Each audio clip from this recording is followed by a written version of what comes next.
కావాలని విధ్వంసం చేసుకుంటూ వస్తే ఏం జరుగుతుందో బెస్ట్ ఎగ్జాంపుల్ ఆంధ్రప్రదేశ్. ఒక విషయం మీరందరూ గుర్తుపెట్టుకోవాలి, ఒక మంచి చేస్తే ఆ మంచి ఫలితాలు అందరికీ వస్తాయి. అదే పబ్లిక్ పాలసీ, అదే సుపరిపాలన. ఒక చెడు చేస్తే ఆ చెడు వల్ల అందరికీ నష్టం వస్తుంది. అదే ఈరోజు ఈ జగన్మోహన్ రెడ్డి చేసే పని.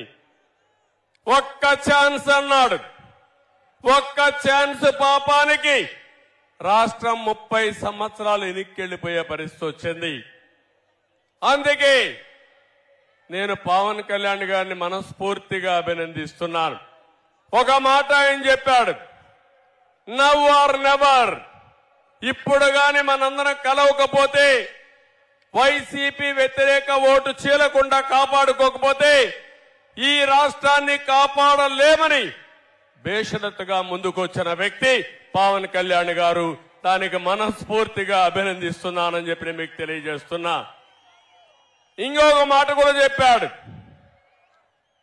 వైసీపీ విముక్త ఆంధ్రప్రదేశ్ గా ఆంధ్రప్రదేశ్ ఉండాలని కోరాడు. రాజకీయాల్లో పార్టీలు పెట్టే స్వేచ్ఛ ఎవరికైనా ఉంది, తప్పు లేదు, ప్రజలు ఎంపిక చేసుకుంటారు.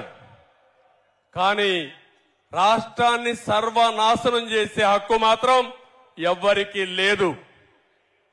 మేమంతా 5 సంవత్సరాలు మీరు ఓట్లేశారు. ఈ రాష్ట్రానికి ఒక ట్రస్టీగా ఉండమన్నారు, చేతనైతే మంచి చేయమన్నారు. చేత కాకపోతే పరిపాలనను దింపేసరికి మీరు సిద్ధంగా ఉన్నారు. కానీ ఈ 5 సంవత్సరాల్లో మీరు ఒక్కసారి చూస్తే 1-2 కాదు, ఆ రోజు హైదరాబాద్ నగరాన్ని నేను అభివృద్ధి చేశాను. తర్వాత వచ్చిన పాలకులు ఇలాంటి కక్ష కట్టి హైదరాబాద్ ని విధ్వంసం చేసుంటే ఈ రోజు హైదరాబాద్ లో ఈ సంపద ఉండేదా అని మిమ్మల్ని అడుగుతున్నా. ఈరోజు అమరావతి, ఇక్కడ విశాఖపట్నంలో అడుగుతున్నాం మిమ్మల్ని అందరినీ. ఈరోజు మన రాజధాని ఏదని మిమ్మల్ని అడుగుతున్నా. ఆ రోజు మీరందరూ ఒకే మాట చెప్పారు. అమరావతి నేను ప్రపోజ్ చేసినప్పుడు అమరావతి ఆంధ్రప్రదేశ్ రాజధానిగా ఉంటుంది, విశాఖపట్నం ఆర్థిక రాజధానిగా ఐటీ హబ్ గా ఉంటుందని మీరే సహకరించారు. అవునా కాదా అని మిమ్మల్ని అడుగుతున్నా. ఇప్పుడు చెప్పండి, 3 ముక్కలు ఆటాడాడు ఈ ముఖ్యమంత్రి.